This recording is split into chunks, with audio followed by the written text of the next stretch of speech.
Mayong udto kanatong tanan. My dear friends, one of our many desires in the season of Lent that we may grow in faith, that we will also mature in our life of faith. And that is the reason why we have the observances of ardent prayer and offering mortifications in our fasting and abstinence, and also doing acts of charity in our almsgiving, for the purpose that we may grow in maturity of faith. However, in our gospel story of today, there is the contrast of those who follow the way of faith and for those who are indifferent to faith. We're told in the context of the gospel that when Jesus was in his native place, people were indifferent to him, refusing to believe because their familiarity to Jesus is a kind of a hindrance for them to enter into a relationship with Him. Nga makaingon siguro sila, oy anak raman ni og panday, anak pa unta ni kontraktor kay mutuo ko. Oy anak raman di ay ni Maria nga only a housewife, anak pa unta ni doktora, mutuo ko. And therefore there is this indifference to believe, indifference to the life of faith. Whereas the contrast of this is the example shown to us by this pagan royal official who just went to where Jesus was at this time in order to ask for a favor to make his boy to live and also to free his boy from illness.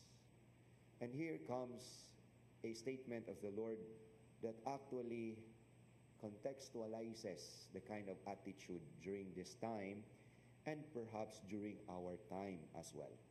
When Jesus said, "Unless you people see signs and wonders, you will not believe."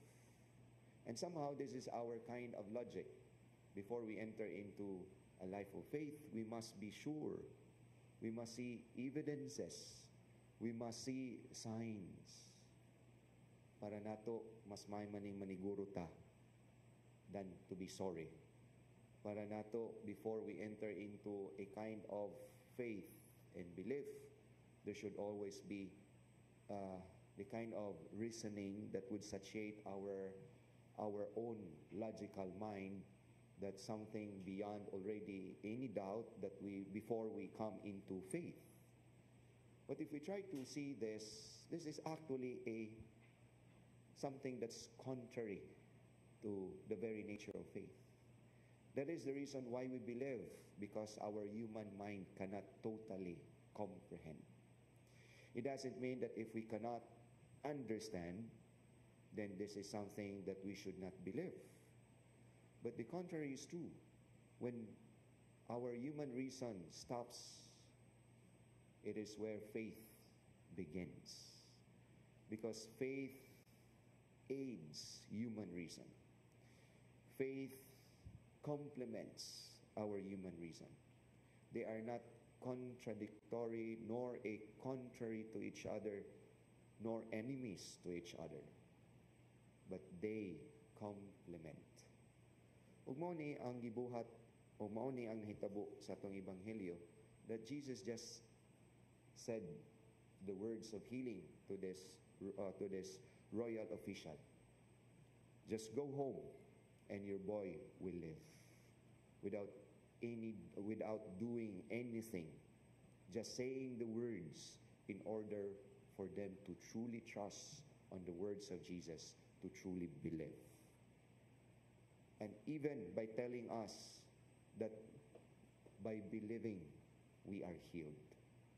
By believing, we come into spiritual renewal and spiritual healing.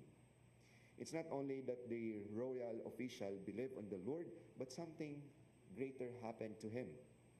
When he starts to believe, that is the start as well of his spiritual healing.